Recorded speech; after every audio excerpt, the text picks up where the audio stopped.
अल्हम्दुलिल्लाहि रब्बिल आलमीन वस्सलातु वस्सलामु अला सय्यिदिल मुरसलीन व अला आलिहि व सहबिहि अजमईन व मन तबिअहुम बि इहसानिन इला यौमिद्दीन।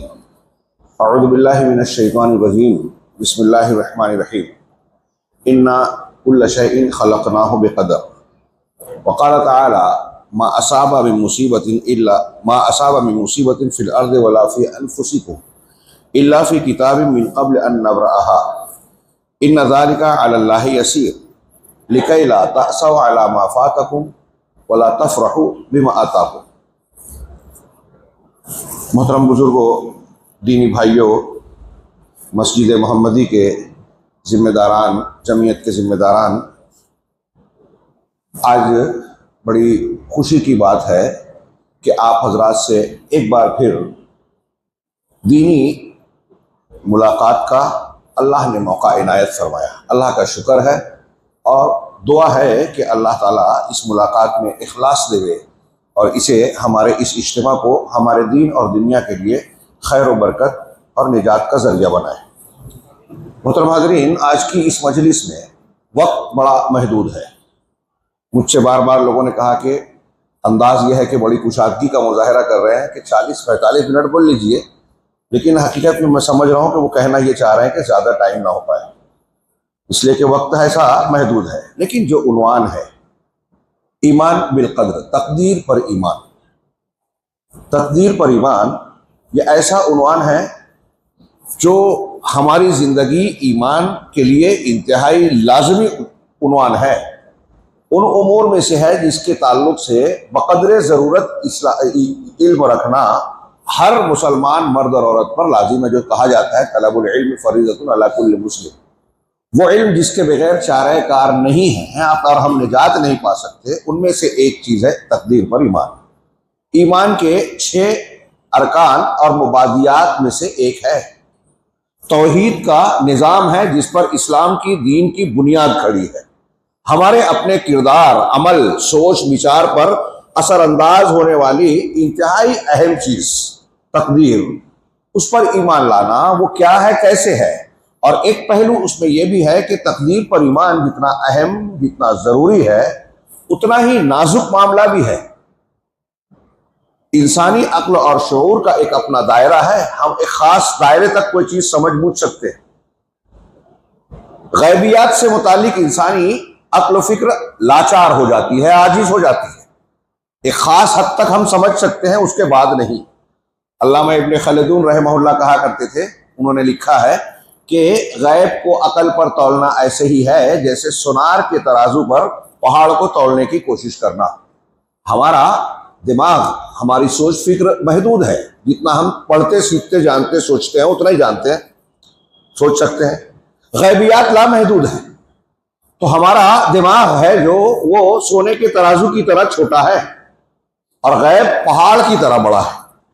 हम गैब के मुतालिक ये सही है या गलत ये तो जान सकते हैं अपनी अकल से, लेकिन गैब की कैफियत और तफसीलात हम नहीं जान सकते। इसीलिए हमें जरूरत पड़ती है वही इलाही की। गैब के जानने की बुनियाद अल्लाह की वही है, वो चाहे अल्लाह के कलाम की शक्ल में हो या जनाब मोहम्मद रसूलुल्लाह सल्लल्लाहु अलैहि वसल्लम के फरमान की शक्ल में हो। हाँ, लिहाजा मैं अर्ज करना चाहता हूं कि तकदीर पर ईमान जितना ये नाजुक है, जरूरी है, उतना ही नाजुक भी है। और इस सिलसिले में लोग गुमराहियों के शिकार हुए, बल्कि इस सिलसिले में गुमराह फिरके पैदा हो गए। जबरिया कदरिया कहा जाता है। कदरिया वो फिरका जो कहता है कि तकदीर है ही नहीं। इसमें रवाफिज और मुतज़िला उनसे करीब करीब है। उसमें 2 तरीके की तकसीम है। मैं उस तफसील में जाऊं तो इल्मी बहस भी होगी और वक्त भी ज्यादा लगेगा। तो इनकार करने वालों की भी 2 कैटेगरी है। एक कुफ्र की हद तक पहुंचते हैं, एक गुमराही और बिदअत की हद तक। एक वो है जो ये कहते हैं कि इंसान तकदीर ही सब कुछ है, इंसान के अंदर मशीयत, उसका अपना इरादा और कस्द है ही नहीं, लिहाजा हम जो भी करते हैं अल्लाह हमें मजबूर करता है। एक आदमी अच्छा काम कर रहा है, अभी आपने नमाज पढ़ी, अल्लाह ने पढ़वाई। अगर एक बंदा चोरी कर रहा है, जिना कर रहा है, तो अल्लाह करवा रहा है। ये कौन कह रहा है? जबरिया। वो कहते हैं कि ये इसलिए कि अल्लाह ताला हर चीज का पैदा करने वाला है, हर चीज उसकी मशीयत से होती है। ये भी गुमराह है। और जो तकदीर का इनकार करते हैं वो भी गुमराह है, बल्कि सिर्फ गुमराही नहीं कुफ्र तक बात पहुंचती है। और इस सिलसिले में उनके क्या क्या अक़वाल हैं इस बात को पेश करने का मौका है। मैं कहना यह चाहता हूं कि ये गुमराहियां हैं और हमारे दरमियान भी बाज़ लोग अक़लियत की बुनियाद पर एतज़ाल, राफ़िज़ियत और गुमराह फ़िरक़ों के कुछ उसूल आज भी हमारे यहाँ जरासीम के तौर पर कुछ लोगों में मौजूद हैं। हाँ, इधर उधर कभी कभी उगते रहते हैं। मुनकिरीन हदीस, सहाबा पर बुरा भला कहने वाले, इनको बाहर से लॉन्च भी किया जाता है। हाँ, जो अचानक उनको ख्याल आता है कि उनको बहुत ज़्यादा समझ है और उलमा को नहीं समझता। ये भी एक अजीब बात है। शैतान कुछ वसवसा दिल में डालता है, कुछ सवाल उठता है कुरान हदीस के मुतालिक, तो हमारा एक आदमी सोचता है कि मेरे दिल में वो बात आई, ऐसा सवाल उठा है जहां उलमा भी नहीं पहुंचे, वहां तक पहुंचा जहां परिंदा पर नहीं मारता, चरिंदा चर नहीं मार पाता। ऐसे ऐसे नुक्ते, ये उसकी जिहालत है। व इन्ना शयातीना लयूहूना इला औलियाइहिम लियुजादिलुकुम, हक के बारे में जो इस किस्म के एतराज़ात करते तो कुरान कहता है ये कि शयातीन अपने औलिया की तरफ वही करते हैं। लयूहूना इला औलियाइहिम, कहे क्यों करते हैं? लियुजादिलुकुम, ताकि तुम मुसलमानों से वो जिदाल करें, लड़े, एतराज करें, सवाल उठाएं। सहाबा-ए-किराम ने अल्लाह के नबी सल्लल्लाहु अलैहि वसल्लम से तकदीर से मुतालिक कहा कि हमारे दिल में कुछ ऐसी बातें पैदा होती है कि जबान पर लाना भी हमको बुरा महसूस होता है। देखिए, सहाबा-ए-किराम जबान, मतलब वो ये समझ रहे हैं कि ये गलत है, ईमान था दिल में, तो अल्लाह के नबी सल्लल्लाहु अलैहि वसल्लम के ज़ाका सरीहुल ईमान, ये सरीह ईमान है। क्या सरीह ईमान है?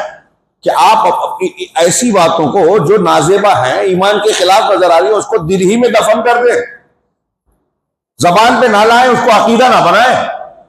और हमारे यहाँ लोग उसको सफात पे लिख कर बयान करके अपने आप की काबिलियत का मुजाहरा करते हैं। देखो कुरान की आयत मैं नहीं समझ में नहीं आती, मौलवी लोगों ने आज तक समझा ही नहीं है। मैं वहां पहुंच गया। सहाबा-ए-किराम और उन लोगों के दिल में भी वसवसे शैतान डालता था, लेकिन ईमान था तो उस वसवसे को दबाते थे और यही उनका ईमान था। अल्लाह के रसूल ने फरमाया ज़ाका सरीहुल ईमान।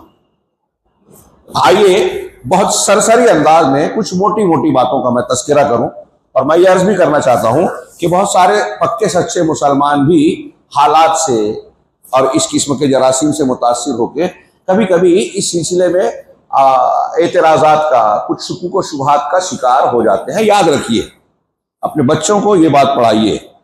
मैं इस बात पर जोर देता हूँ, ये एक दो तकरीर सुनने से और ये दीन पूरा अच्छा हम सीख नहीं पाते, तरबियत नहीं होती ऐसे मदारिस में। हमारे इस मस्जिदों में उलमाए कराम से, जिम्मेदारान से, और अगर आप ट्रस्टी हैं जो जिम्मेदार हैं, मैं उनसे कहूँगा कि आपकी बुनियादी जिम्मेदारी में से है कि आप मस्जिदों में अकीदे और मनहज के दुरूस का एहतमाम करें। उलमा से कहें कि अकीदा पढ़ाइए, किताब लीजिए।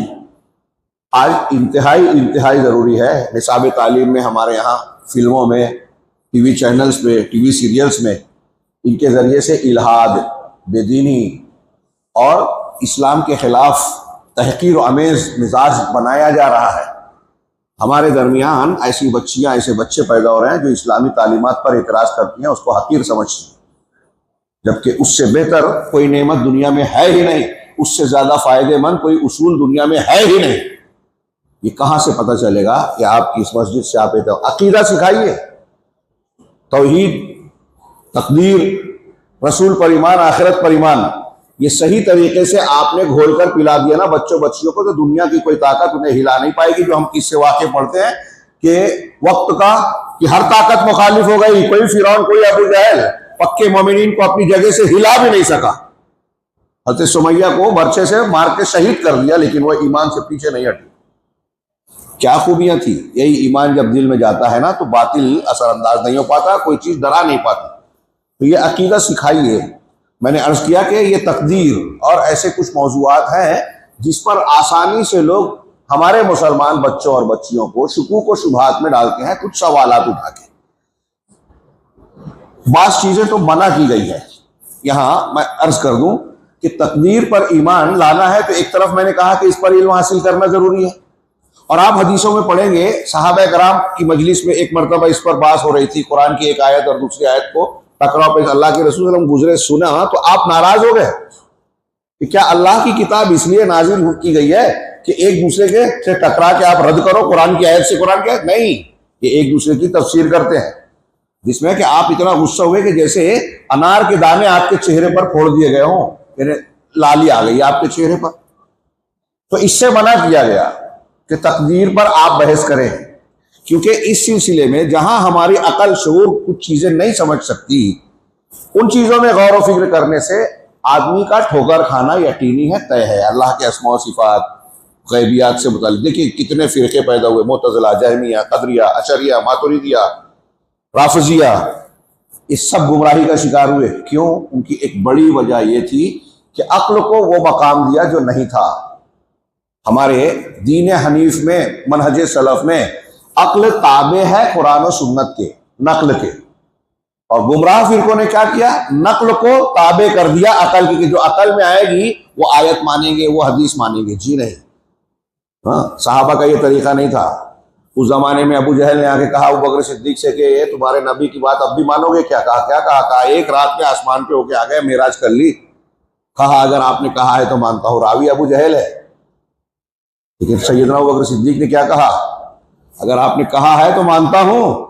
इससे बड़ी बड़ी बातें मानी है। नबी कह रहे हैं तो जो नबी ने कहा अल्लाह की तरफ से, और जो अल्लाह कह रहा है अल्लाह की कुदरत से कोई चीज बाहर नहीं है, हमारी अकल में आए ना है, मानते हैं। ये होना चाहिए ईमान। और 100 साल 200 साल पहले तक बहुत सी बातें आज जो अकल में आ रही है नहीं आती थी लोगों की। हमारे मुहद्दिसीन अइम्मा कराम ने उसको वैसे ही माना, अमाल का वजन होगा माना। मुतज़िला ने कहा ये कैसे? सुभान अल्लाह, मैंने कहा तराजू में कैसे रखा जाएगा? आज इंसान बहुत सारी ना नजर आने वाली चीजों को तोड़ रहा है इंसान। मुतज़िला आज जिंदा होते तो उनको बोलते देखिए जो आपकी 100 साल पहले आपको समझ में नहीं आ रहा था, देखो आज समझ में आ रहा है। खैर, तो मैं अर्ज कर रहा था कि जो गुफ्तगू करने से मना किया गया, अहले इल्म ने इसमें भी तफरीक की है कि तकदीर की वो बातें जो हमें जानना जरूरी है, जिससे ईमान मजबूत होता है, जिसमें इकरार हो अल्लाह रब्बुल आलमीन की अजमत, उसका इल्म, उसकी हिकमत, उसकी किबरियाई का बयान हो। तकदीर अल्लाह का भेद है, तकदीर अल्लाह की कुदरत है, तकदीर अल्लाह के इल्म पर बयान कर दलालत करने वाली चीज है। इन चीजों से जो चीज मुताल्लिक हो, बयान करती हो, उसका इल्म हासिल करना, उस पर गुफ्तगू करना जायज है, पसंदीदा है, अच्छा है। लेकिन तकदीर के उन उमूर पर बहस करना जिनमें अल्लाह रब्बुल आलमीन और रसूलुल्लाह सल्लल्लाहु अलैहि वसल्लम का फरमान बिल्कुल साफ और वाज़ेह है, लेकिन आप उस पर इस तरह से सवाल करें, इस तरह से खुरेक करें कि सवाल खड़े करें, एतराज पैदा हो, शक शुबा हो, ऐसा क्यों है, अल्लाह ने ऐसा क्यों किया, ऐसा क्यों नहीं किया, फला काम तो ये होना चाहिए था, कुफार को इतनी छूट क्यों दी है, मुसलमानों को इतनी परेशानियां क्यों हो रही है, ऐसा क्यों हो रहा है कि मुसलमान मारे जा रहे हैं, कोई सुनवाई नहीं है, दुआए कुनूत पड़ी जाती है, कोई फायदा नहीं होता, और वक्त के फिरौन जो है उछल कूद मचाए हुए हैं, उन पर अजाब नहीं आता, हम कुनूत नाजिला पढ़ रहे हैं, कोई कबूलियत नजर नहीं आती। अल्लाह ने ऐसा क्यों किया, ऐसा नहीं होना चाहिए था। अल्लाह के किसी काम पर एतराज करें आप, यह हमारी अकल का काम नहीं है, हमारे दायरा नहीं है। क्या उसकी क्या हिकमतें हैं, इतनी छूट दे रहा है। मैं कहता हूं जिस वक्त फिरौन को डुबोया, आज हम कहते हैं डुबो दिया अल्लाह ने फिरौन को। जब डुबोया था उससे 5 साल पहले बनी इसराइल का कोई आदमी वही सवाल कर सकता था कि फिरौन इतना जुल्म कर रहा है, अल्लाह कुछ कर ही नहीं रहा है। उसको लग रहा है कि फिरौन तो हुकूमत पा रहा है, हमें गुलाम बना लिया। मूसा अलैहिस्सलाम की निशानियों का इनकार करता है, जुल्म बच्चों को कत्ल करता है, जुल्म ज़ाती करता है, अपने आप को रब कहता है, फिर भी अल्लाह छोड़ दे रहा है। ऐसे आज हमारे यहाँ लोग बोलते हैं मस्जिद तोड़ दी, उनको हुकूमत मिल गई, मुसलमानों पर इतना जुल्म कर रहे हैं, कानून बना रहे हैं, बुलडोजर चला रहे हैं, गजा में मुसलसल बमबारी हो रही है, खंडर में तब्दील कर दिया गया, अजाब नहीं आ रहा है। अल्लाह ताला आपसे पूछ के फैसला करेगा, हमसे मशवरा करेगा। क्या वो हकीम नहीं है? आप मानते नहीं हैं? अल्लाह रब्बुल आलमीन जो जानता है हम नहीं जानते, और यही राज है तकदीर का। सलफ में से बहुत सारे लोग का कहना है, हज़रत इब्न अब्बास और भी सहाबा और ताबईन, हज़रत अली का कौल है अल क़द्र सिर्रुल्लाह फ़ी ख़ल्क़िही, तकदीर अल्लाह की मखलूक में अल्लाह का भेद है। किसको इज्जत दे रहा है, किसको जिल्लत दे रहा है, कब जिंदगी दी, कब मौत दे दी, कौन बीमार है, कौन शिफा पा रहा है, कौन बुलंद हो रहा है, कौन नीचे हो रहा है, किसको बादशाह बनाया, किसको जो है गरीब बनाया, ये उसकी हिकमतें वो जानता है। हाँ, यही तो था वो यहूद और नसारा को इतना, मैं मोहम्मद सल्लल्लाहु अलैहि वसल्लम ही मिला था क्या अल्लाह ताला को रसूल बनाने के लिए? तो आपसे पूछता, अल्लाह आलम हैसु यजअलु रिसालतहु, जवाब दिया कि अल्लाह खूब जानता है कि वो अपनी रिसालत को कहां दे रहा है, किसको दे रहा है, कौन हकदार है। आप बताएंगे अल्लाह को किसको क्या देना चाहिए। हमारे यहाँ गलत फहमी है, जिसको माल मिलता है समझता है कि मैं नेमतों का हकदार हूं, तो वह आलिम से जलन करता है कि लोग इसकी क्यों सुनते हैं। भाई आपको माल दिया है, आप माल खर्च कीजिए, लोगों को नौकरी दीजिए, गुरबा मसाकिन बेवा यतीमों का ख्याल कीजिए। आपको अल्लाह वहां आजमा रहा है। आलिम दीन ने इल्म दिया, अल्लाह ने इल्म दिया, वो लोगों को बता रहा है, लोग उसकी सुन रहे हैं, कुरान हदीस की अगर वो बातें बयान कर रहा है, आप उसके मैदान में उसको पीछे करके आप बढ़ना चाहते हो तो आप दौलत उसको दे दो, वो आपके मैदान में आ जाएगा, वो भी मंजूर नहीं है। तो अल्लाह रब्बुल आलमीन ने हर शख्स को उसके मैदान का खास बनाया है। ये तकदीर का फैसला है। तकदीर का मैं तारीफ करूं कि तकदीर ये है, कद्दरा युक़द्दिरु तक़दीरन, अंदाजा ठहराना, किसी चीज की प्रोग्रामिंग करना। एक इंजीनियर बनाता है कोई बिल्डिंग वगैरह तो पहले नक्शा बनाता है उसका पूरा, यहाँ ये होगा, दरवाजा होगा, खिड़की होगी, ये लेटरिन का, यहाँ इसकी टाँकी होगी, बुनियाद ऐसी होगी, सुतून ऐसे होंगे, वगैरह वगैरह। ये सब वो अंदाजा ठहरा रहा है। कायनात की हर चीज का अल्लाह ने ठीक ठीक अंदाजा ठहराया है। मेरे पास मौका नहीं है, कुरान में मौलाना अबुल कलाम आज़ाद ने सूरह फातिहा की तफसीर में रब्बुल आलमीन और रुबूबियत के ज़िम्न में जो बयान किया है, अल्लज़ी खलक़ फसव्वा सब्बिह इस्म रब्बिकल आला, अल्लज़ी खलक़, जिसने पैदा किया, फसव्वा, ठीक ठाक किया, बराबर किया। आपकी नाक कहाँ होना चाहिए, कान कहाँ होना चाहिए, आँख कहाँ होना चाहिए, दिल कहाँ होना चाहिए, अंदर के कौन से उज़ू कहाँ होना चाहिए, अल्लाह ने ठीक ठीक अंदाज़ा ठहराया। आज तक कभी आपके दिल में, हमारे दिल में या किसी इंसान के दिल में ये ख्याल नहीं है कि इस मॉडल में थोड़ा चेंज होना चाहिए। आँख यहाँ है, बहुत दिनों से यहीं चली आ रही है, थोड़ा पीछे लगा दो। हंसी आ रही है क्योंकि हम जानते हैं कि ये बकवास होगा। अल्लाह ताला ने जो पहले ही मॉडल बनाया वो आखिरी है, और इंसान जो मॉडल बनाता है हर 5 मिनट तक चेंज होता है। अल्लाज़ी खलक़, पैदा किया, फसव्वा, ठीक ठाक बनाया, वल्लज़ी क़द्दरा, जिसने तकदीर मुक़य्यन की, हर चीज का अंदाजा ठहरा दिया, फ़हदा, और जिंदगी का रास्ता बताया। एक रास्ता वो बताया जो हर जानवर को है। मछली का बच्चा तैरने लगता है, बिल्ली अपने बच्चों के बारे में क्या करना चाहिए जानती है, परिंदों को उड़ने का सलीका मालूम है, हर जानदार अपने रास्ते को जानता है। ये एक हिदायत है।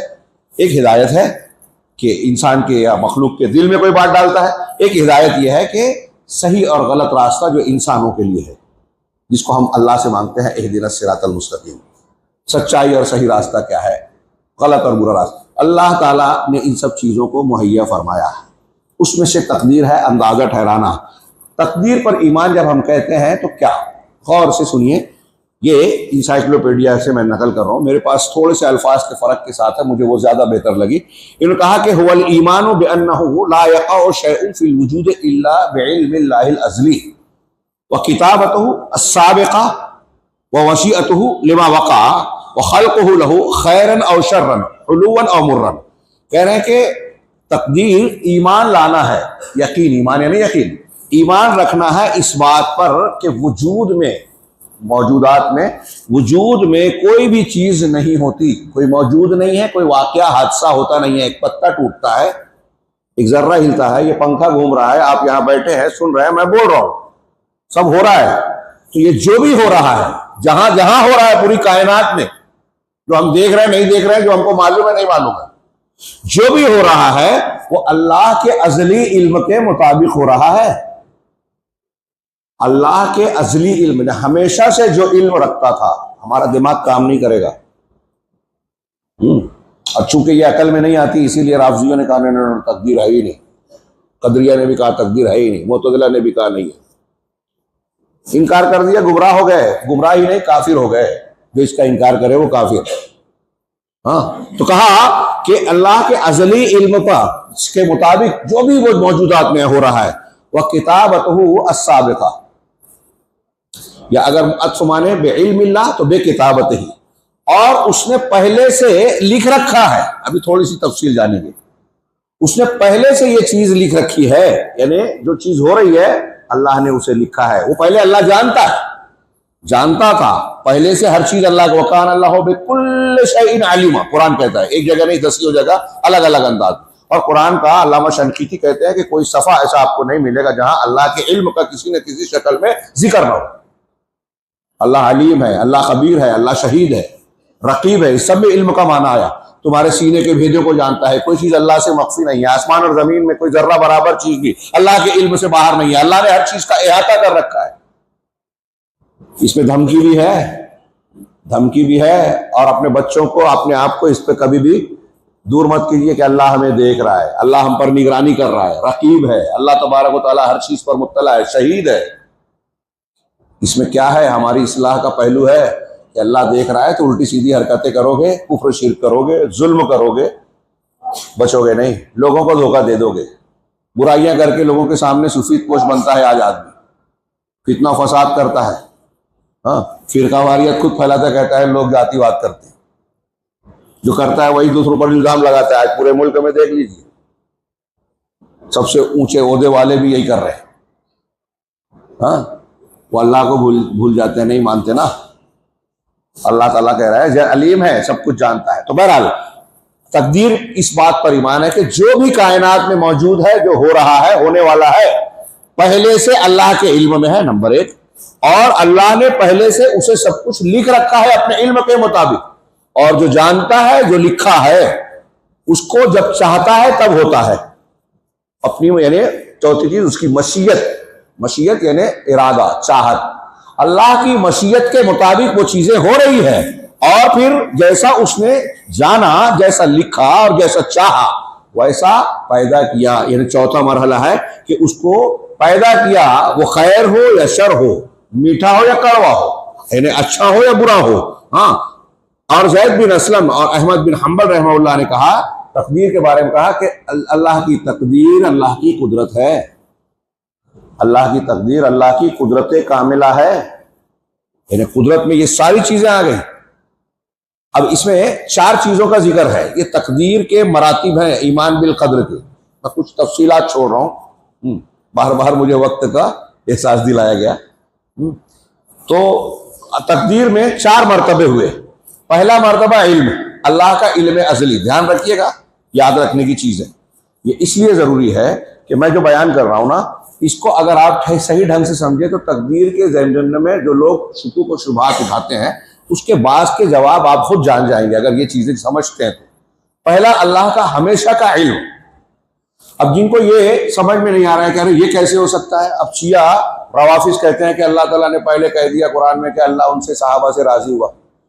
अभी मिर्जा अली इंजीनियर जो है, जिनको हमारे कुछ नौजवान पसंद करते हैं, वो भी कहता है कि अल्लाह तबारक व तआला ने कुछ के बारे में कहा लेकिन वो सबके बारे में नहीं कहा। कहाँ से दलील लाई पता नहीं।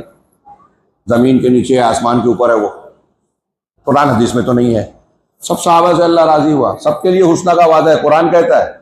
ये कहते नहीं, कुछ लोगों के लिए, कुछ लोगों के लिए नहीं है।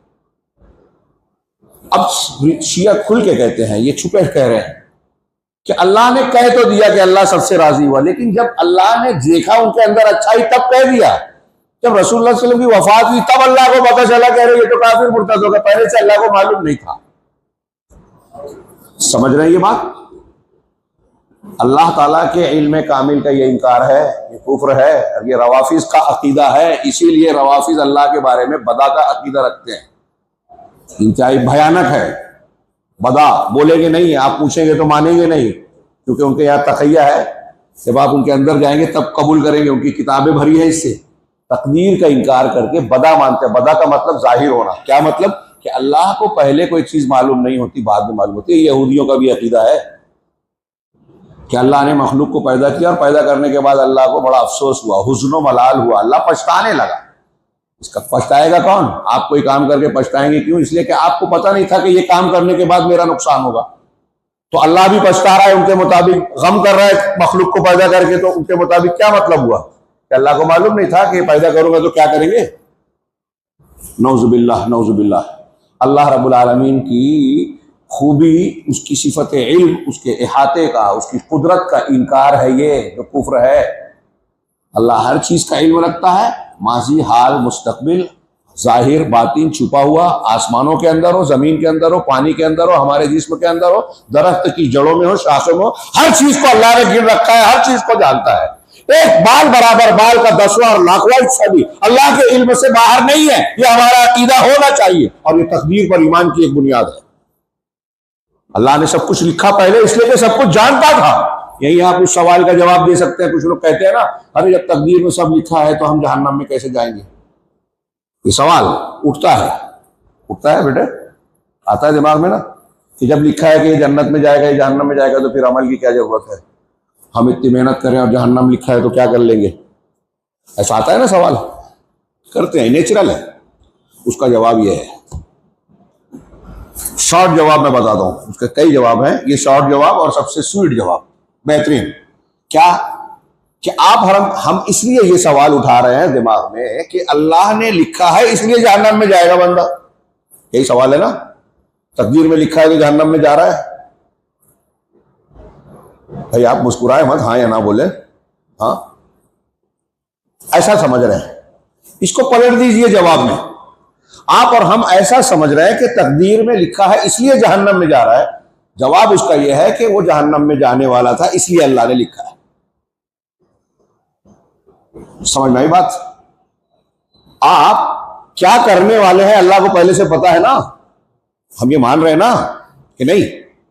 जब अल्लाह को पहले से पता है और उसने लिख दिया, इसको समझाने के लिए आमतौर से लोग मिसाल देते हैं स्टूडेंट्स और टीचर की। एक उस्ताद अपने किसी तालिबे इल्म के बारे में कहता है, शागिर्द के बारे में, ये फेल हो जाएगा, और वो वाकई फेल हो गया।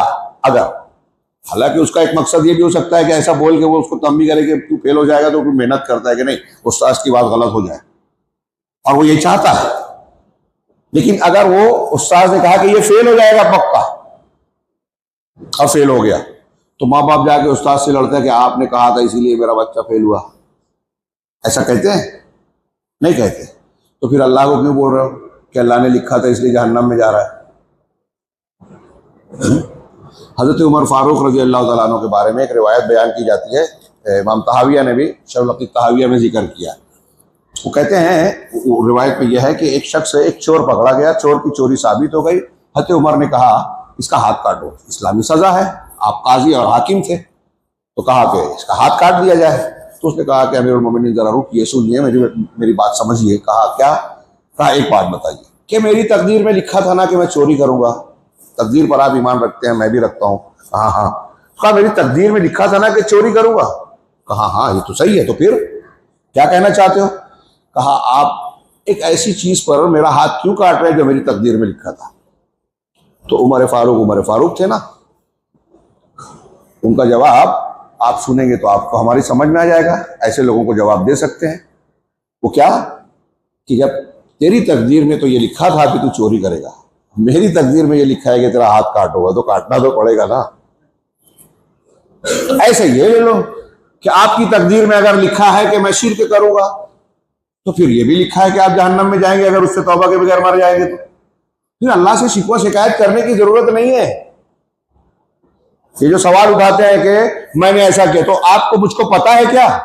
एक जवाब ये भी है उसका कि एक आदमी कहता है कि मैं गुनाह इसलिए कर रहा हूं कि मैं तकदीर में लिखा था। जबरिया का मैंने जिक्र किया ना, बयान नहीं करना चाहता था, टाइम कम पड़ेगा। जबरिया का जिक्र किया तो अल्लामा इब्न तैमिया ने कुछ, जबरिया के कहते हैं कि भाई जो इंसान करता है अल्लाह मजबूर करता है। तो अब अल्लाह के चाहने से जब गुनाह कर रहा है तो वो ये कहते हैं कि ये अल्लाह का पसंदीदा है, यानी आप अच्छा काम करोगे बुरा पसंदीदा है। अल्लामा इब्न तैमिया और दूसरों ने लिखा कि जो तकदीर का इनकार करने वाले कदरिया हैं, उनके मुकाबले में ये तकदीर को ही सब कुछ मानने वाले जबरिया ज्यादा बुरे हैं, क्योंकि शरीयत को खत्म कर देता है। अच्छाई बुराई का मामला ही खत्म हो गया, कोई अच्छा इंसान इससे मुत्तहम नहीं है सलफ में से कोई भी। तकदीर के इनकार का इल्जाम लगा, लेकिन तकदीर को सब कुछ मानने वाला कोई नहीं। उसका नतीजा क्या क्या निकलता है, तो उस दिन में उन्होंने वाकयात बयान किए कि एक आदमी ने अपनी बीवी को दूसरे आदमी के साथ रंगे हाथों बल्कि रंगे टांगों पकड़ा। हाँ, नहीं समझ में आया? इन्हें शौहर ने बीवी को पकड़ा एक दूसरे आदमी के साथ गलत काम करते हुए। हाँ, नाराज हुआ, गुस्सा हुआ, मारने के लिए लपका तो कारू किए।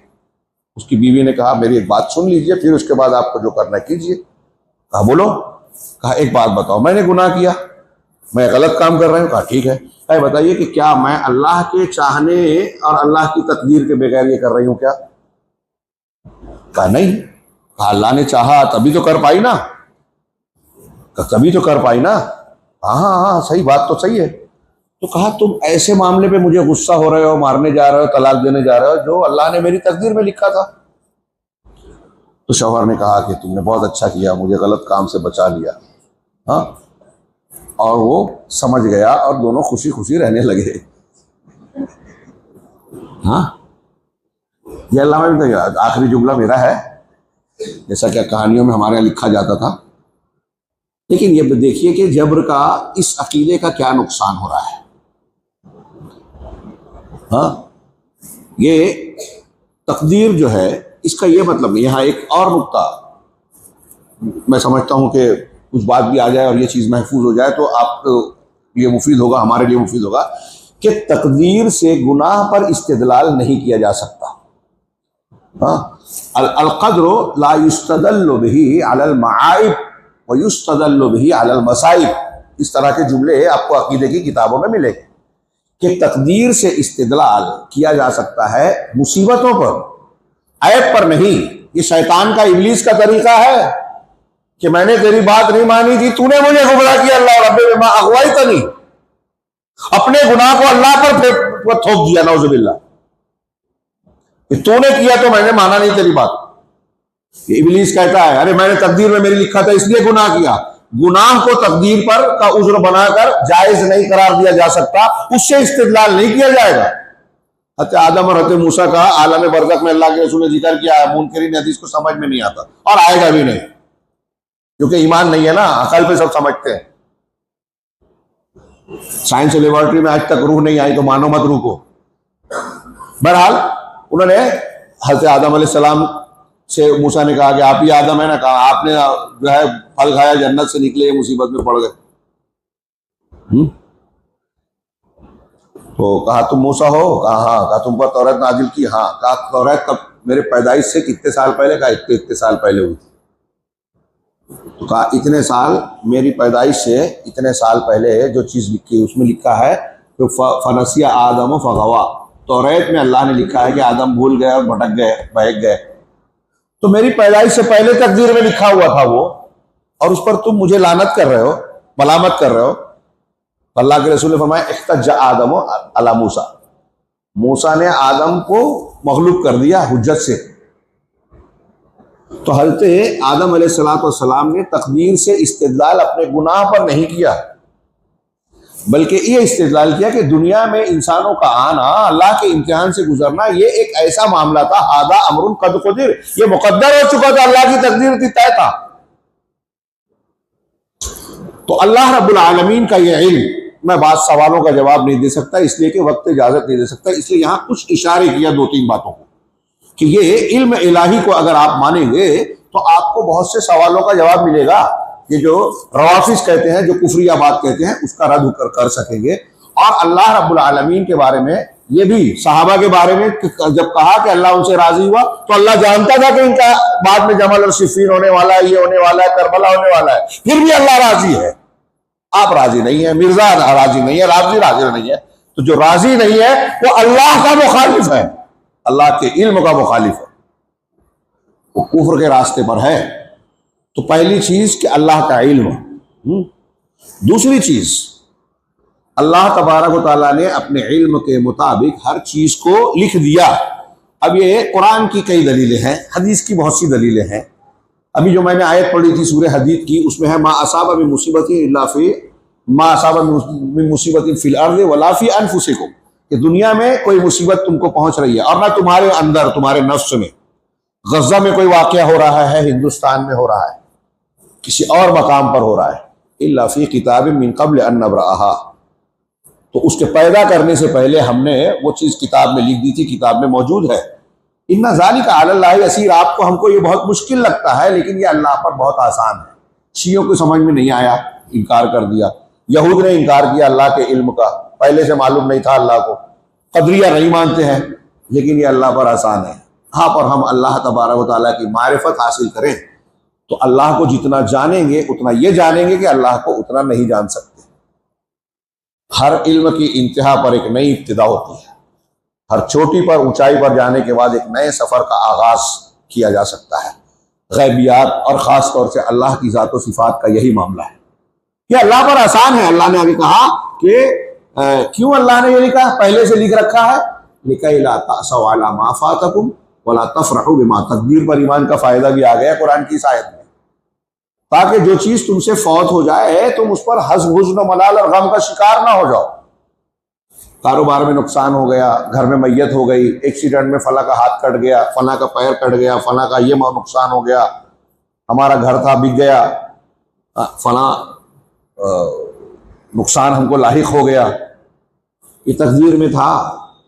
जब तुमको ईमान रहेगा तकदीर पर कि अल्लाह की ये मशीयत थी, तो आप कहोगे क़द्दर अल्लाह व मा शाअ फ़अल। मुस्लिम शरीफ की हदीस में है कि आदमी मेहनत कोशिश करने के बाद भी नाकाम हो जाए तो ये जुमला बोले कि क़द्दर अल्लाह व मा शाअ फ़अल, अल्लाह ने मुक़द्दर किया था, जो अल्लाह ने चाहा वो किया। मैं मानता हूँ, मुझे एतराज नहीं है। वमन युमिन बिल्लाह यहदी क़ल्बहु, सूरह तग़ाबुन की आयत है। हज़रत अब्दुल्लाह इब्न मसूद के शागिर्द अलक़मा कहते हैं इस आयत की तफसीर में, तर्जुमा होगा वमन युमिन बिल्लाह यहदी क़ल्बहु, जो अल्लाह पर ईमान रखता है अल्लाह उसके दिल को हिदायत देगा। तो अलक़मा कहते हैं इसका मतलब यह है कि अगर आपको किसी इंसान को, बंदे को कोई मुसीबत पहुंचती है, आपको तकलीफ आई, देखिए तकदीर पर ईमान से जिंदगी आसान होती है, तौहीद मजबूत होती है, इत्मीनान मिलता है, मुसीबतें छोटी होती है, सब्र आता है, क़नाअत आती है, हसद जाता है। ये मैंने एक लाइन में जो बातें कही है ना, ये हर लफ्ज एक एक दो दो मजमून है। तो तकदीर पर ईमान अल्लाह रब्बुल आलमीन ने फरमाया लिकाई ला तासौ अला मा फातकुम। मैं और क्या कह रहा था कि अल्लाह तबारक व तआला की तकदीर पर जब ईमान रखेगा बंदा तो मुसीबतें आसान और सहल हो जाती है कि अल्लाह ने लिखा है। क़द्दर अल्लाह व मा शाअ फ़अल कह रहा था, अल्लाह ने मुक़द्दर किया और अल्लाह ने जो चाहा वो किया। तो मैयत हो गई, फला हो गया, ढेमा हो गया, अल्लाह का इल्म है, अल्लाह रब्बुल आलमीन की हिकमत है। हम नहीं समझेंगे, हमें दुख हो रहा है, घर में मैयत हुई, सदमा है, आंसू बहाने की इजाजत है, लेकिन एतराज नहीं करेंगे, नौहा नहीं करेंगे। अरे हमारा ही घर मिला था का, मेरे अब्बा को 2 साल और जिंदगी मिल जाती तो क्या होता, अभी तो 2 साल पहले एक मैयत हुई फिर हो गई, ऐसा क्यों, मैं ही हूं क्या, मुसलमान ही है क्या, मुसलमानों की सुनता नहीं, अमेरिका सुपर पावर और उनके अंदर ये तरक्कियात है, मुसलमान मारे जा रहे हैं, काटे जा रहे हैं, ऐसा हो रहा है, वैसा हो रहा है ना। हमारे यहाँ इस किस्म के सवालात उठते हैं ना, ये सवालात आपके जो उठ रहे हैं ये अल्लाह रब्बुल आलमीन पर एतराज है, उसकी हिकमत पर, उसकी कुदरत पर, उसके इल्म पर एतराज है। इसको रोकना है तो तकदीर पर ईमान मजबूत कीजिए कि अल्लाह ने जो चाहा वो किया और जो करेगा वो खैर ही होगा। और ये बात तय है कि आज कोई कितना भी दंदनाए, वक्त का कोई फिरौन, मोदी मोदी शाह वाह और यह वो फला, अगर ये मस्जिदों को, अल्लाह के घर को तोड़ रहे हैं, मजलूमों पर, गरीबों पर जुल्म कर रहे हैं, उनकी प्रॉपर्टी जायदाद छीन कर किसी उद्योगपति और उसको दे रहे हैं, जुल्म कर रहे हैं, अगर तो वो हम पर केस कर सकते हैं, जांच करवा सकते हैं, बंदों को डाल सकते हैं, लेकिन अल्लाह के कानून से अपने आप को कहां से बचाएंगे। ये हो ही नहीं सकता कि आप गलत करें और सही नतीजा निकले, इल्ला ये कि तौबा कर ले। कभी आपने देखा कि बबूल के पेड़ पर जो है आम लगा, तो गुनाह करने वाले का अच्छा। मैं ये दूसरी चीज पर आ रहा था, अल्लाह का इल्म तकदीर पर ईमान की पहला मर्तबा है, 4 मरातिब में से पहला। दूसरा मर्तबा किताबत है। तो मैंने कुरान की एक आयत पेश की कि लिखा है, और भी आयतें हैं। एक हदीस है सही मुस्लिम में, हज़रत अब्दुल्लाह बिन अम्र बिन आस रज़ी अल्लाह तआला अन्हु से, वो कहते हैं कि जनाब मुहम्मदुर रसूलुल्लाह सल्लल्लाहु अलैहि वसल्लम ने फरमाया, क़द्दर अल्लाहु मक़ादीर अल ख़ल्क़ क़ब्ल अन यख़्लुक़ अस-समावाति वल अर्ज़ बे-ख़म्सीन अल्फ़ सना क़ाला व काना अर्शुहु अलल मा, कि अल्लाह ने तमाम मखलूक़ात की तकदीर को तय कर दिया। यहाँ कद्दरा तय कर दिया, लिख दिया, दूसरी हदीस से उसकी वजाहत होती है। हाँ, आसमानों और जमीन के पैदा करने से 50,000 साल पहले। अल्लाह की अजमत, अल्लाह का इल्म, उसकी कुदरत पर गौर कीजिए। आसमान और जमीन के पैदा करने से 50,000 साल पहले, ये सही मुस्लिम की हदीस है। हमारा ईमान होना चाहिए और है। आसमान और जमीन के पैदा करने से 50,000 साल पहले दुनिया में कौन पैदा होगा, कब पैदा होगा, कब मरेगा, क्या होगा, क्या वाकया होगा। साहबा कहते हैं कि कुल्लु शैइन, अल्लाह के रसूल फरमाते हैं, अब्दुल्लाह बिन उमर की रिवायत है, कुल्लु शैइन बेक़दरिल्लाह, हर चीज अल्लाह की तकदीर के मुताबिक है। हत्ता कि आदमी कोई पागल और बेवकूफ है या चालाक और अक्लमंद है, ये भी तकदीर में। उसकी भी हिकमतें हैं, हर चीज।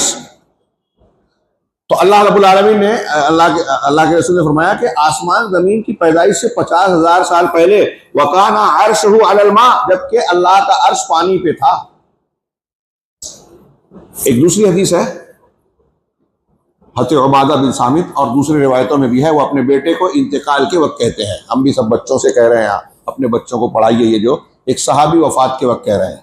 सुनन की सही रिवायत है, सुनन अबू दाऊद में और कई किताबों में है। हाँ, वो कहते हैं, इब्न दैलमी की रिवायत, वो कहते हैं कि अल्लाह के नबी सल्लल्लाहु अलैहि या बुनैया, उबादा बिन सामित का आखिरी वक्त है, उलमाए सहाबा में से, अपने बेटे से कह रहे हैं, या बुनैया इन्नका लन तजिदा तामल ईमान हत्ता तालमा अन्नमा असाबका लम यकुन लियुख्तिअका वमा अख्ताअका लम यकुन लियुसीबक। सहाबी आलिम मरने के वक्त एक बाप अपने बेटे को बोल रहा है, तो कितनी अहम बात होगी, गौर कीजिए। और शॉर्ट में ये जो बात है, अगर हम अपने बच्चों को सिखा दें, पूरी जिंदगी पर असर पड़ेगा इसका, गौर कीजिएगा। हाँ, कि ए बेटे, कहा बेटे इन्नका लन तज़ीद तामल ईमान, कि तुम ईमान की लज्जत पा ही नहीं सकते, हत्ता तालमा, यहां तक कि ये इल्म ना हासिल करो। इल्म बमाना यकीन है, कि तुमको ये यकीन ना हो कि अन्नमा अख्ताअका लम यकुन अमा असाबका लम यकुन लियुसीबक, कि जो तुमको मिला है वो छूट नहीं सकता था। जो आपको मिला है ना, आपका घर, आपका कपड़ा, आपका चश्मा, आपका मोबाइल, आपका फला, आपके अब्बा, आपकी अम्मी, आपकी बीवी, आपका शौहर, जो मिला है कोई छीन नहीं सकता था, कोई रोक नहीं सकता था, खता नहीं हो सकता था। वमा अख्ताअका, और जो नहीं मिला, मैं तो फला से शादी करना चाहता था, नहीं हुई, मैं तो ये खरीदना चाहता था, नहीं पाया, खरीद पाया, तो नहीं मिला ना, लम यकुन लियुसीबक, वो मिल ही नहीं सकता था, अल्लाह ने तय नहीं किया था। टेंशन मत लीजिए, खुरच कर दिमाग से निकाल दीजिए कि जो नहीं मिला, नहीं मिलना था। सोचिए, ये हमारे दिलो दिमाग में बैठ जाए। साहबी कह रहे हैं कितने राहत मिल जाएगी। आज हमारी जिंदगी के बहुत सारे टेंशन ये है, मुझे ये मिल जाता, मुझे, घर में झगड़े ही रहते हैं। अरे वो मैं लेना चाहता था, वो पहले मेरे से आगे लपक के, मैं उन्होंने सुना तो पहले वो ले लिया, उसके पास पैसा ज्यादा था, झगड़ा हो गया, जिंदगी भर की बीच में कुदूरत दिल में आ गई। औरतों का, उसका तो ऐसा, मेरा तो ऐसा, उसको ऐसा जेवर मिला, मुझे ऐसा मिला। अरे उसको अल्लाह ने ये लिखा था, आपको ये लिखा था। हाँ, कोई बोलने लगा कि मुझे अल्लाह ने लड़की क्यों बनाया, लड़का क्यों नहीं बनाया। कोई लड़का बोले कि मुझे लड़की क्यों नहीं बनाया। ये ऐसे ही है कि यहूदी बोले कि मुझे नबी क्यों नहीं बनाया, मुझे बादशाह क्यों नहीं बनाया। तो अब ऐसे सभी बोलेंगे ना, मुझे ये नहीं ये बनाना था, वो नहीं वो बनाना था, अल्लाह आपसे मशवरा करके बनाता। हमें ये यकीन होना चाहिए कि अल्लाह रब्बुल आलमीन हकीम है, अलीम है, कदीर है। उसने जिसको जहां जैसे बनाया है, जिस जमाने में पैदा किया है, आपको हिंदुस्तान में, हमको हिंदुस्तान में, किसी को सऊदी में, किसी को अमेरिका में पैदा किया, जो जहां पैदा हुआ, जैसा पैदा किया, गोरा है, काला है, अमीर है, गरीब है, सब अल्लाह का फैसला है। और अल्लाह रब्बुल आलमीन इसको खूब जानता है कि कौन कैसा होना ज्यादा बेहतर है। हाँ, एक माहिर इंजीनियर अगर कोई इमारत बनाता है तो बोलते हैं कि ये खिड़की यहाँ है, दरवाजा यहाँ है, फला यहाँ है। एक जाहिल आगे कहता है कि नहीं, ये ऐसा नहीं होना चाहिए, तो आप बोलते हैं कि तेरे को क्या समझते, चल। तो एक इंसान, ये तो माहिर और जाहिल की बात है, कभी जाहिल की बात कुछ सही भी हो सकती है, लेकिन अल्लाह रब्बुल आलमीन के अंदर इल्म में तो कोई कमी है ही नहीं, उसकी हिकमत में कोई कमी है ही नहीं। उसको हम बताएंगे कि ऐसे नहीं, ऐसा होना चाहिए। तो उसका जो फैसला है, उसने हमें जैसा बनाया, जिसको जहां बनाया, जितनी उम्र दिया, बीमार किया, शिफा दी, अमीर बनाया, गरीब बनाया, काला बनाया, गोरा बनाया, हाँ, खूबसूरत बीवी दी, बदसूरत बीवी दी, जैसी दी, जैसे अम्मा दिए, जैसे अब्बू दिए, अल्लाह ने दिए हैं, अल्लाह की तकदीर है। देखिए, ये सब यकीन होगा तो जजा फजा का मामला कम होगा। अल्लाह ने 50 मखलूक को पैदा करने से पहले, हाँ, मैं वो हदीस पेश कर रहा था कि जो तुमको मिल गया है वो छूट नहीं सकता था, और जो छूट गया है वो मिल नहीं सकता था। आगे वो कहते हैं कि मैंने ये बात, एक सहाबी कह रहे हैं ना, सहाबी सबके सब अहले हदीस थे, इसलिए जो बात कहते थे कुरान हदीस के मुताबिक कहते थे। तो कहा, ये जिक्र करने के बाद कहा कि देखो, मैंने अल्लाह के रसूल सल्लल्लाहु अलैहि वसल्लम से कहते हुए सुना कि अल्लाह ने जब कलम को पहले पैदा किया, एक तर्जुमा करते हैं कि सबसे पहले कलम को पैदा किया, सबसे पहले कलम पैदा हुआ, और अर्श और पानी पहले से मौजूद थे। तो अर्श और पानी के बाद इस कायनात की सबसे पहली मखलूक कलम है। अगर बोला जाता है कलम सबसे पहले मखलूक है, तो उससे पहले अर्श है, और अर्श के साथ पानी का भी जिक्र आता है। कैसे थे क्या थे तफसील नहीं मालूम, गैब है। तो अर्श कलम को पैदा किया सबसे पहले, और फिर उससे कहा उक्तुब मकादिर खल मकादिर उक्तुब लिखो। तो कलम ने पूछा अल्लाह से क्या लिखूं? तो अल्लाह ने कहा उक्तुब मकादिर कुल्ल शैइन क़ब्ल हत्ता तक़ूम अस्साअह औ कमा क़ाल, कि क़यामत तक जो कुछ होने वाला है वो सारी चीजें लिखो। ये चीजें लिख दी गई हैं। ये मैंने एक दो आयत और एक हदीस की तरफ इशारा किया, और भी दलीलें हैं। कान अल्लाह वलम यकुन शैआ, एक हदीस में अल्लाह के रसूल ने फरमाया कि अल्लाह था और अल्लाह के सिवा कुछ भी नहीं था। हाँ, और फिर अल्लाह के नबी से फरमाया कि वकाना अर्शहु अलल मा सुम्मा खलक़ अस्समावाति वल अर्द, और अल्लाह ताला का अर्श पानी पर था, फिर अल्लाह ने आसमानों और जमीन को पैदा किया। व कतबा फी ज़िक्र कुल्ल शैइन, और अज़िक्र में हर चीज को लिख दिया। सही बुखारी में हज़रत इमरान बिन हुसैन से रिवायत है, और भी इस तरह की रिवायतें हैं कि सब कुछ लिख दिया। अब जो तकदीर लिखी, नविश्ते में लिखा हुआ है सब, छोटी से छोटी बात मैंने अभी बताया, पत्ता गिर रहा है तो भी लिखा हुआ है। हाँ, आपके को छींक और खांसी आ रही है वो भी लिखा हुआ है, सब लिखा हुआ है। गौर कीजिएगा, दिमाग चकरा जाएगा कि अल्लाह का कैसा इल्म है जबरदस्त। हम सोच भी नहीं सकते, हमारा अक्ल का दायरा उसको समेट भी नहीं सकता। अब तकदीर जो लिखी हुई है, एक तो वो है जो लौहे महफूज में कलम को पैदा करने के बाद जो पहली मखलूक कलम है, हाँ, उसको लिखा। लिखी हुई तकदीर की और भी किस्में हैं। इन शॉर्ट इंतहाई इख्तिसार से इशारतन मैं बयान करूं ताकि मजमून का ये पहलू तिश्ना न रहे। एक तो वो है जो तकदीर नविश्ता तकदीर में लौहे महफूज में सब कुछ लिखा है। दूसरी लिखी हुई तहरीर वो है जो क्या नाम है, आदम अलैहिस्सलाम के पीठ से जब लोगों को रूहों को निकाला गया तो उस वक्त ये जन्नती ये जहन्नमी अलग अलग बने। उस वक्त तो जो चीज़ लिखी गई जन्नती और जहन्नमी, एक तकदीर तहरीर में वो है। एक तकदीर वो है कि जब माँ के पेट में नुत्फे के अंदर फरिश्ता अल्लाह के हुक्म से जान डालने आता है तो अल्लाह के हुक्म से 4 चीज़ें लिखता है कि ज़िंदगी में इसके ये मामलात रहेंगे, कि उसकी उम्र कितनी रहेगी, हाँ, क्या कमाएगा खाएगा, मैंने रिस्क उसका वो अच्छा होगा या बुरा होगा, शकीयुन अम सईद, शकावत वाला होगा या सआदत वाला होगा, उसकी अजल, उसका रिस्क, उसकी उम्र, ये लिख देता है फरिश्ता 4 चीज़ें। ये एक तहरीर लिखी होती है। आप सोचिए कि हमारी पैदाइश से पहले हम क्या खाएंगे लिख देता है। और हमारे यहाँ बहस चलती है कि अभी पैरों पे खड़े हो जाएं तो शादी करेंगे, उससे पहले सर पे खड़े हैं क्या? बोले पैरों पे खड़े होना मौलाना, आप तो कुछ भी बोलते, उसका मतलब है रोजी रोटी कमाने लगे। तो आप खिला रहे हैं उसको, अब्बू खिला रहे हैं, अब्बू नहीं होते तो भूखा मर जाता। रोजी देने वाला कौन है?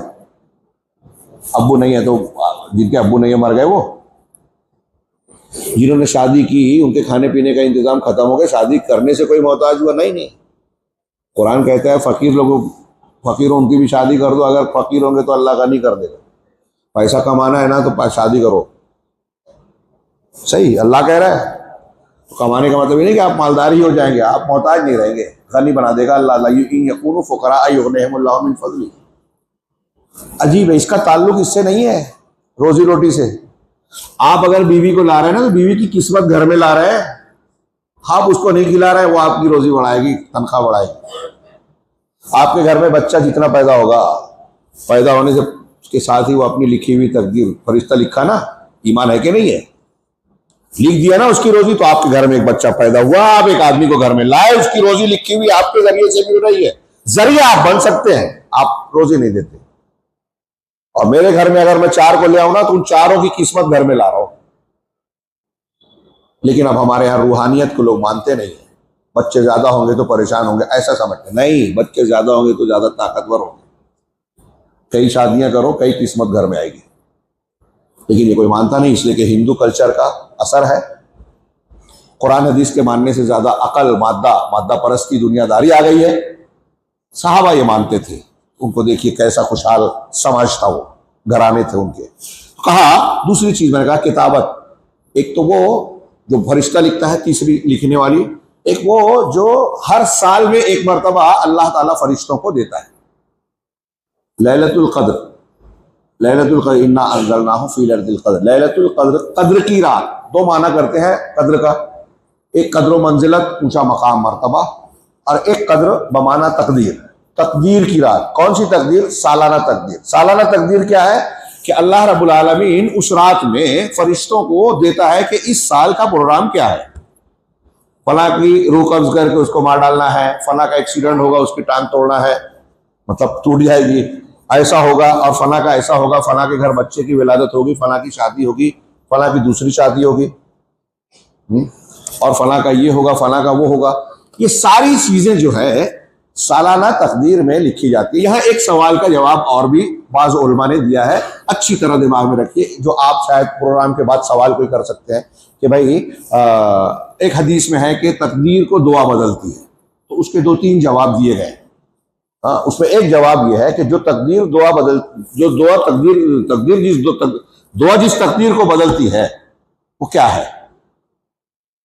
वो फरिश्तों को अल्लाह जो देता है वो बदलती है। मिसाल के तौर पे एक फरिश्ते ने दिया कि इस साल फला तारीख को इसके घर में हादसा होगा और छत गिर जाएगी। मिसाल के तौर पे हादसा होगा और इसका हाथ टूट जाएगा। अब बंदे ने खूब दुआ की, नेकियां की, अल्लाह ने फरिश्तों से कहा कि नहीं, इसका हाथ मत तोड़ो, इसने दुआ की है, इसको बख्श दो, इसका छत मत गिराओ। तो फरिश्तों के पास जो तकदीर आई वो चेंज हो गई, लेकिन अल्लाह रब्बुल आलमीन के पास पहले से लिखा हुआ था कि अगर वो दुआ नहीं करेगा तो नुकसान होगा, दुआ करेगा तो फायदा होगा, और दोनों चीजें लिखी हुई थी और अल्लाह को मालूम था कि ये दुआ करेगा और मैं फरिश्तों को ये कहूंगा। तो जो चीज है, आप बीमार पड़ेंगे तो दुआ करेंगे तो अल्लाह शिफा दे देगा, दुआ नहीं करेंगे तो शिफा नहीं मिलेगी। ये फरिश्तों को कहा गया कि ये बीमार करो इसको, अब वो बीमार पड़ गया, अल्लाह ने कहा इसने दुआ की है इसलिए इसकी बीमारी को दूर कर दो। उसकी फरिश्तों के पास जो तकदीर थी वो चेंज हुई, लेकिन अल्लाह के पास वो भी लिखा था कि ये दुआ करेगा और ये तब्दील हो जाएगी।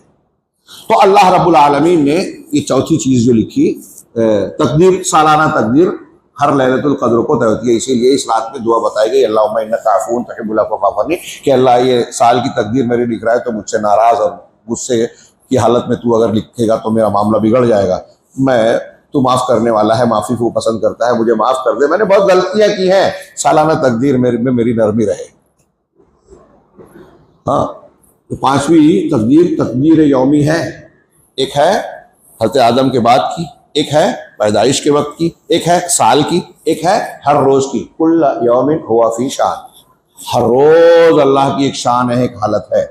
इसकी तफसीर अहले इल्म ने, सहाबा ताबईन ने की कि हर रोज अल्लाह किसी को इज्जत देता है, किसी को जिल्लत देता है, किसी को मौत देता है, किसी की विलादत फरमाता है, किसी को ऊंचा उठाता है, किसी को नीचे उठाता है, किसी को कहीं बारिश है, कहीं जलजला है, कहीं तूफान है, कहीं रहमत है, कहीं किसी का कुछ मामला है, कहीं किसी का कुछ मामला है, कहीं किसी का फायदा है, कहीं किसी का नुकसान है।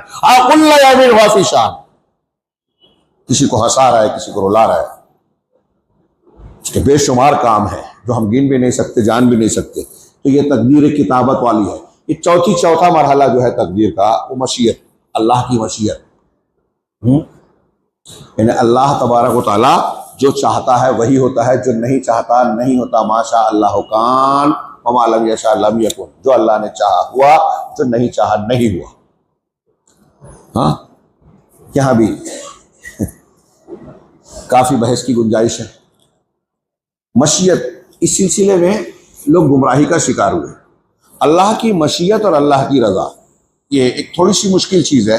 अगर आप थोड़ा सा दिमाग के हाजिर के साथ सुने, शॉर्ट में एक बहुत बड़ी चीज समझ जाएंगे और बहुत से एतराज का जवाब आपको मिल जाएगा। एक चीज है अल्लाह का चाहना, एक चीज है अल्लाह की का रजामंद होना, पसंद करना। मैं एक चीज चाहता हूं, जरूरी नहीं है कि मैं उसे पसंद करता हूं। सवाल उठेगा कि जब आप पसंद नहीं करते तो चाहते क्यों है? होता है, एक तालिबे इल्म को अच्छी नौकरी चाहिए, उसके लिए पैसा खर्च करना पड़ता है, पैसा खर्च करना उसको पसंद नहीं है लेकिन कर रहा है ना। हाँ, पता चला कि फला काम के लिए हमें दिल्ली ही जाना पड़ेगा, इस सफर हमें नापसंद है लेकिन काम जो मकसूद है वो अहम है, इसलिए नापसंदीदा चीज कर रहे हैं ना। डॉक्टर के पास जाते हैं तो कहते हैं कि अगर आपको सेहतमंद होना है तो आपका ये ऑपरेशन करना पड़ेगा, काट के ये हिस्सा निकालना पड़ेगा। तो कोई है जिसको पसंद है कि मेरे जिस्म का फला हिस्सा काटा जाए, अच्छा लगता है, मजा आता है? काटने कटवाने में मजा आता है क्या? दिल होता है कि नहीं नहीं उंगली कटना चाहिए, लेकिन डॉक्टर बोलता है कि जरूरी है तो हम कटवाते हैं। पसंद नहीं है लेकिन कर रहे हैं ना। इसको ऐसा ही समझिए कि मशीयत और चाहत, पसंद दोनों अलग चीजें हैं। इस दोनों को फर्क, इन दोनों में फर्क ना करने से आदमी गुमराह हो गया। अल्लाह रब्बुल आलमीन की मशीयत आम्मा, आम चाहत क्या है, और अल्लाह रब्बुल आलमीन की मशीयत खासा यानी खास चाहत जो अल्लाह पसंद करता है क्या है, इन दोनों में फर्क रखिए तो आपको बहुत सी चीजें समझ में आएगी। जहमिया, कदरिया, रवाफिजा ने, मुतज़िला ने यही नहीं समझा।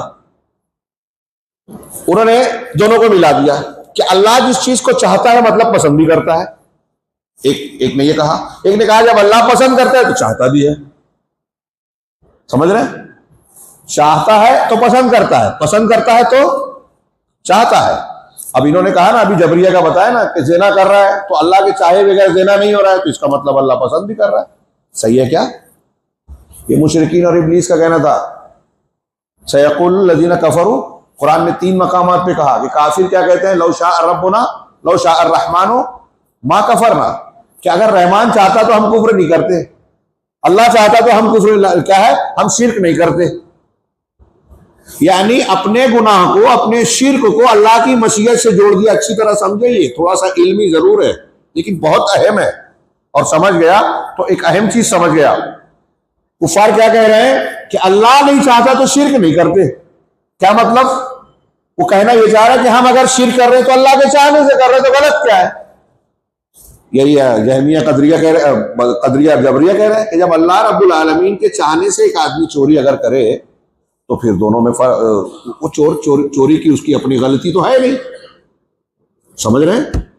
इसलिए कदरिया ने कहा कि ये अल्लाह पे इल्जाम लगेगा कि जब अल्लाह के चाहने से कर रहा है तो अल्लाह को पसंद भी है। इसलिए उन्होंने कहा कि अल्लाह ताला चाहता ही नहीं, अल्लाह ने बंदों का फेल पैदा ही नहीं किया।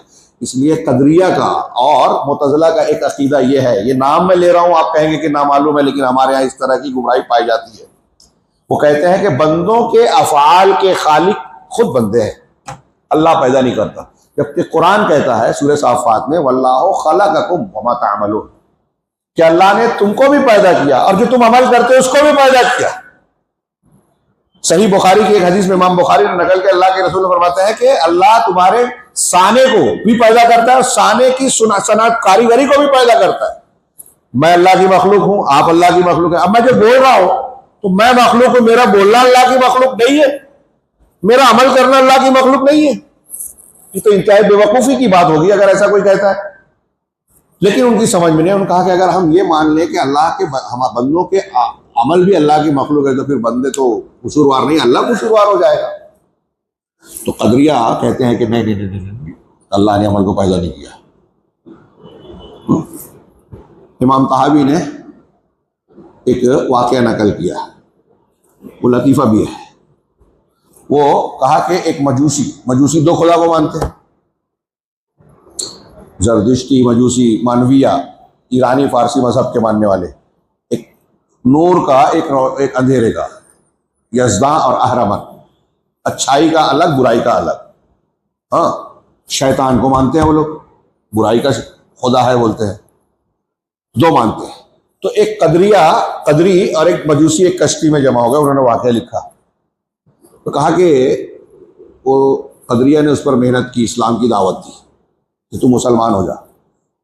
तो उसने कहा, मजूसी ने कहा कि तुम्हारे हिसाब से मैं काफिर हूं, तुम मुसलमान हो? कहा हाँ। तो आप ये चाहते हो कि मैं कलमा पढ़ लूं, मुसलमान बन जाऊं? कहा हाँ। तो मैं काफिर हूं ना आपके हिसाब से? कहा हाँ। तो मैं काफिर क्यों? अल्लाह के चाहने से मैं काफिर हूं? नहीं नहीं, बोले अल्लाह नहीं चाहता कि तू काफिर हो। बोले फिर किसके चाहने से काफिर हो? बोले शैतान के चाहने से तू काफिर है। अल्लाह तो चाहता है कि तू मुसलमान हो जा, लेकिन शैतान चाहता है कि तू काफिर रहो। मैं जो बता रहा हूं समझ में आ रहा है? उकताहट महसूस तो नहीं हो रही है? जी, जवाब नहीं दे रहे हो। कुंवारी लड़की से पूछा जाए खामोश रहे तो बोलते उसका मतलब हाँ होता है। आप मर्द हैं इसलिए खुल के बोलिए। हाँ, वो हदीस में जो मैंने कहा, मजाक नहीं किया। तो उसने कहा, बस खत्म करता हूं इंशाल्लाह। उसने कहा कि अल्लाह के नबी सल्लल्लाहु अलैहि क्या नाम है, अल्लाह तो चाहता है कि तू मुसलमान हो जा, कदरी ने कहा, लेकिन शैतान चाहता है कि तू काफिर हो। तो उसने कहा कि इसका मतलब ये कि अल्लाह जो चाहता है वो मेरे बारे में नहीं हो रहा है, शैतान जो चाह रहा है वो हो रहा है, मैं वो कर रहा हूं जो शैतान चाहता है। कहा तो कहा इसका मतलब कि किसकी चाहत गालिब आई, ताकतवर कौन हुआ? अल्लाह चाहता है मैं मुसलमान हो जाऊं, शैतान चाहता है कि मैं काफिर हूं, मैं मुसलमान नहीं हूं काफिर हूं, इसका मतलब शैतान जो चाहता है मैं वो कर रहा हूं, तो ताकतवर कौन हुआ? किसकी चाहत गालिब आई मेरे बारे में? तो कहा शैतान की। तो कहा जो ताकतवर है मेरे बारे में मैं उसी के रास्ते पे चलूंगा। इन्ना लिल्लाहि व इन्ना इलैहि, ये अल्लाह की तकदीर के इनकार का नतीजा है। ये एक कदरी ने कहा था। अब एक देहाती आदमी का ईमान देखिए, उन्होंने ही दूसरा एक वाकया नकल किया कि एक देहाती आदमी ऊँट बांध के ऊँट को छोड़ के नमाज पढ़ने लगा, उसका ऊँट भाग गया। नमाज में सलाम फेरा तो अब वो अरब था, ऊँट ढूंढने लगा। अरे मेरा ऊँट कहाँ चला गया? ढूंढते ढूंढते इधर उधर भटकते भटकते हुए एक जगह पहुंचा तो अम्र बिन अता और वासिल बिन अम्र बिन उबैद और वासिल बिन अता, ये दो आदमी हैं जो मुतज़िली और कदरी फिरके के से जुड़े हुए हैं, तो मुतज़िला थे। तो वहाँ वो अम्र बिन अता या वासिल बिन अता या अम्र बिन उबैद, इन दोनों में से कोई एक था, मजलिस में बैठा हुआ था। अब ये देहाती पहुंचा और उसने कहा कि भाइयों आप लोगों ने कोई ऊँट देखा क्या इधर जाते आते? हाँ नहीं नहीं हमने तो नहीं देखा। क्या हुआ? अब मेरा ऊँट था, मैं नमाज पढ़ने लगा, वो ऊँट गायब हो गया, चोरी कर ली किसी ने। तो मैं तो परेशान हो गया, मुझे अपने मंजिल पर पहुंचना है, वही ढूंढ रहा हूं। तो आप लोग एक काम कीजिए, अल्लाह से दुआ कीजिए कि मेरा ऊँट चोरी हो गया है, अल्लाह मुझे लौटा दे, मैं घर पहुंच जाऊंगा आराम से। तो जो अम्र बिन उबैद था मजलिस में, उसने हाथ उठाया और आवाज बुलंद दुआ की, क्या अल्लाह इसका ऊँट चोरी हो गया, हालांकि तू चाहता नहीं था कि चोरी हो। अल्लाह की मशीयत नहीं मानते ना। अल्लाह तू चाहता नहीं था कि इसका ऊँट चोरी हो, लेकिन चोरी हो गया, तो अब मैं तुझसे दुआ कर रहा हूं कि इसका ऊँट लौटा दे। वो ध्यान गए खामोश, तू दुआ मत कर भाई, तेरी दुआ नहीं चाहिए। बोले अभी तो तू कह रहा था। नहीं नहीं, बोले तेरी दुआ नहीं चाहिए, तू मत कर। तो बोला क्यों? अरे तू ये कह रहा है कि अल्लाह चाहता नहीं था फिर भी चोरी हो गया, मैं ऐसे अल्लाह को नहीं मानता।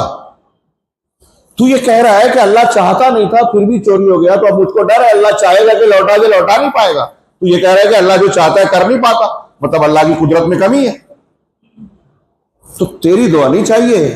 मैं ऐसा मानता हूं कि जो कुछ होता है अल्लाह की मशीयत से होता है।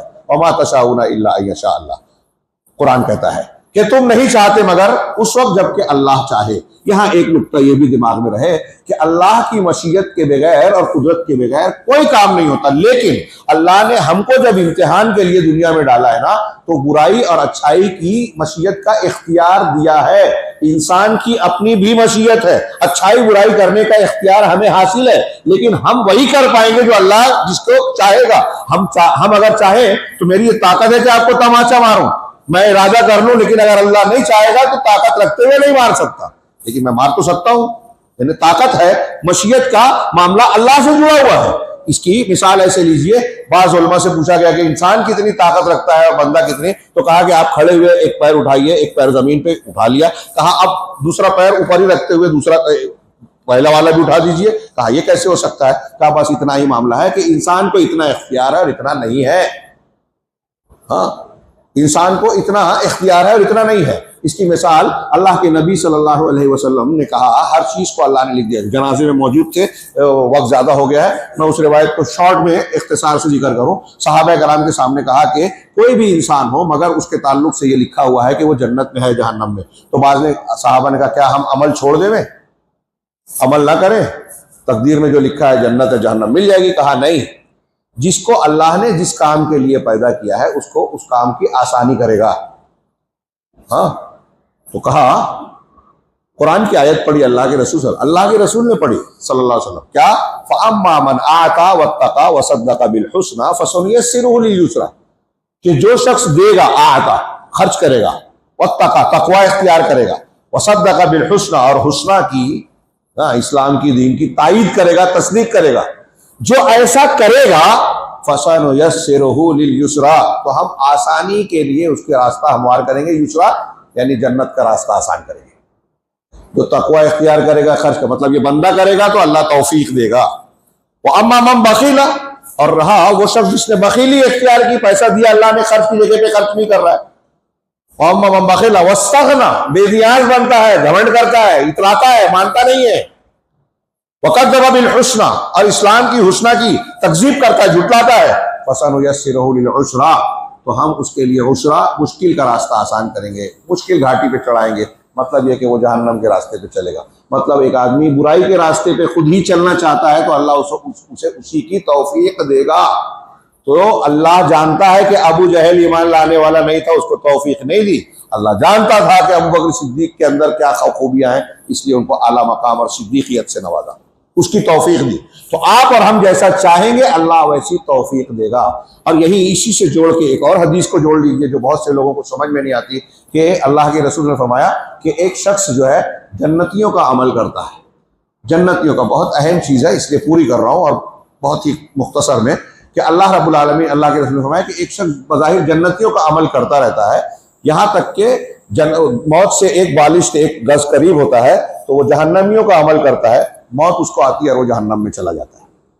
इसके उलट एक शख्स जहन्नमियों वाला अमल करता रहता है, यहां तक कि मौत से एक गज रह जाता है, ज़िरा दूरी पर, और वो जन्नतियों वाला अमल करता है, और फिर उसी मौत आ जाती है, जन्नत में। तो इससे लोग सवाल करते हैं कि जिंदगी भर एक आदमी बेचारा जन्नती वाली काम कर रहा है, मरने से पहले जो है वो जहन्नमी वाला किया, मर गया, जहन्नम में चला गया।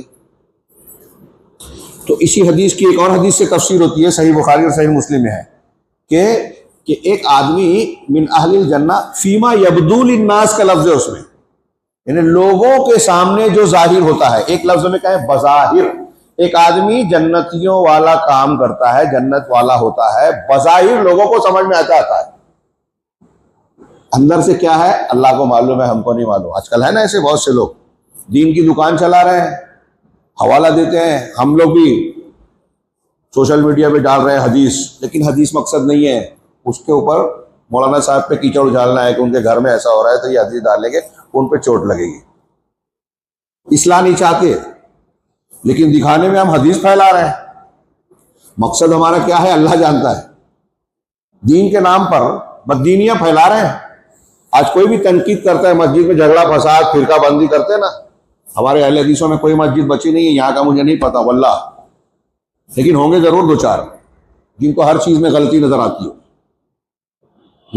और वो इस्लाह करते हैं, खैर चाहते हैं।